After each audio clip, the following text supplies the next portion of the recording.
Welcome back to my YouTube channel maths plaza. तो दोस्तों, हमने पिछले क्लास में Bihar board class 10th Hindi Varnika भाग 2 चैप्टर 1 जिसका नाम है दही वाली मगम्मा, इस चैप्टर का ऑब्जेक्टिव क्वेश्चन करा दिया था। तो आज मैं इस वीडियो में सब्जेक्टिव क्वेश्चन लेकर आया हूं। तो आइए देखते हैं कौन कौन से क्वेश्चन हैं और उसके क्या क्या आंसर हो सकते हैं। तो पहला क्वेश्चन हम लोग देखेंगे। तो आप लोगों को यहाँ पे स्क्रीन पे दिख रहा होगा फर्स्ट क्वेश्चन। मगम्मा का अपनी बहू के साथ किस बात को लेकर विवाद था।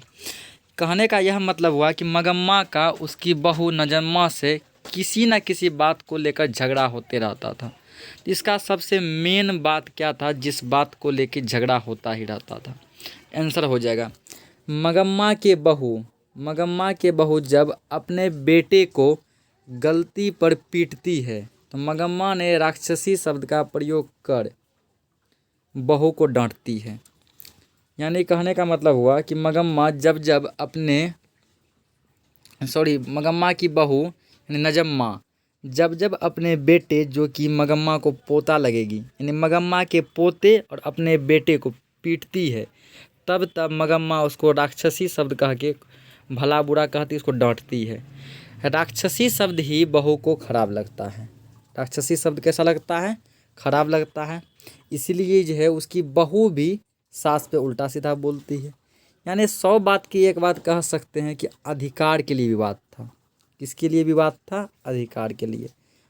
क्योंकि पोता पर जो है माँ भी अधिकार करना चाहती थी और पोता पर जो है ये दादी भी अधिकार करना चाहती थी। आइए अगला क्वेश्चन देखते हैं। अगला क्वेश्चन कह रहा है कि रंगप्पा कौन था और वह मगम्मा से क्या चाहता था। तो जब हम आप लोगों को एक्सप्लेन वीडियो कराए थे उसमें पूरा एक्सप्लेन कर दिए थे कि रंगप्पा कौन था।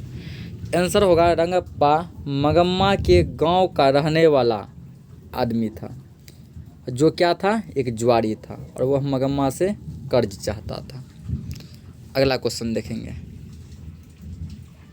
अगला क्वेश्चन कह रहा है कि बहू ने सास को मनाने के लिए कौन सा तरीका अपनाया।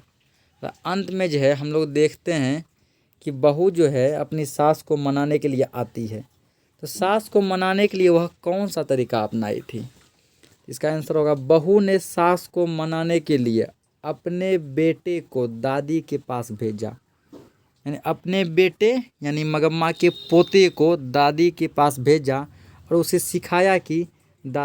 यह सिखाया कि दादी बहुत प्यार करती है, मिठाई देती है, तुम्हें बहुत मानेगी, दही देगी, दूध देगी, ये सब चीज़ें उसको सिखाया गया। इसीलिए बेटा दादी के पास रहने के लिए जिद करने लगा। यानी बेटा भी जिद करने लगा कि अब से मैं दादी के पास ही रहूँगा। अगला क्वेश्चन देखते हैं। अगला क्वेश्चन कह रहा है कि इस कहानी का कथावाचक कौन है, उसका परिचय दीजिए। कथावाचक कहने का मतलब हुआ कि इस कहानी का मेन पात्र कौन है। यानी दही वाली मगम्मा कहानी का मेन पात्र कौन है उसके बारे में आप बताइए। तो इस कहानी का यानी दही वाली मगम्मा कहानी का कथावाचक मगम्मा ही है। मगम्मा दही बेचने का काम करती है। मगम्मा क्या बेचती है? दही। कहाँ बेचती है? यह बैकुंठपुर गांव की रहने वाली है। मगम्मा बैकुंठपुर गांव की रहने वाली है। इसका मर्द शौकीन मिजाज का था। मर्द कहने का मतलब हुआ कि मगम्मा के पति कैसे थे? शौकीन मिजाज के थे। उसकी मृत्यु हो गई है। मगम्मा के पति अब इस दुनिया में नहीं रहे। मगम्मा को एक पुत्र यानी एक बेटा, एक बहू, एक पोता था। घर की सारी जिम्मेवारी मगम्मा रखती थी। यानी घर का टोटल जो है देख रेख जो है मगम्मा ही करती थी। बेटा खेत में काम करता। मगम्मा तुनक मिजाज वाली औरत है। तुनक मतलब कि कुछ भी कहने पे जो है भड़क जाती है, गुस्सा करने लगती है। सच्चा और ईमानदार शक करने वाली औरत है। तो दिल का साफ है, ईमानदार भी है और किसी पर जो झट से शक करने लगती है। परिवार से प्यार भी है, गुस्सा भी है। बेटे को बहुत प्यार करती है। बेटे को ये बहुत प्यार करती है, इसीलिए ये चाहती है कि मेरे बेटे पर मेरा ही अधिकार हो, मेरी बहू का अधिकार ना हो, चरित्रवान औरत है।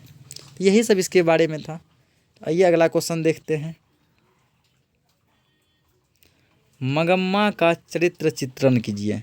अब कहता है मगम्मा के बारे में आपको पूरा एक्सप्लेन करना है कि मगम्मा क्या है, कैसी थी, इन सब के बारे में आपको बताना है। तो मगम्मा चरित्रवान और सहनशील औरत थी। क्या थी? चरित्रवान और सहनशील। अपने पति के मृत्यु के बाद घर को जिम्मेदारी के साथ संभाली। यानी जब उसके पति का देहांत हो गया तो घर को मगम्मा ही संभालने लगी।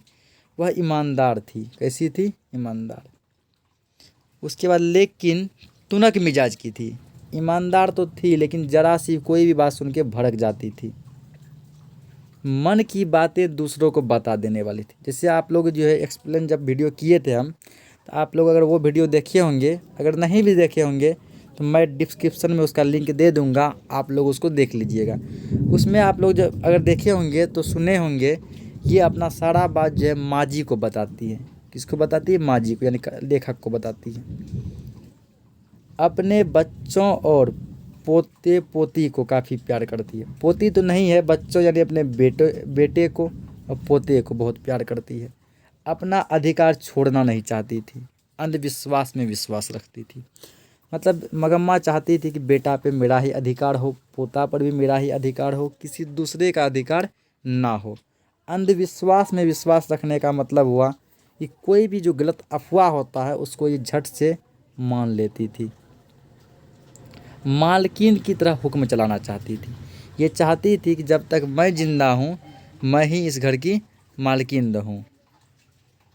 वह चाहती थी कि उसकी बातों को कोई ना काटे, सब हाँ में हाँ मिलाए। तो बस इस एक्सरसाइज में टोटल 5 ही क्वेश्चन थे।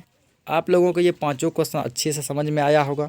अगर समझ में आया है वीडियो को लाइक और चैनल को सब्सक्राइब ज़रूर करें। धन्यवाद।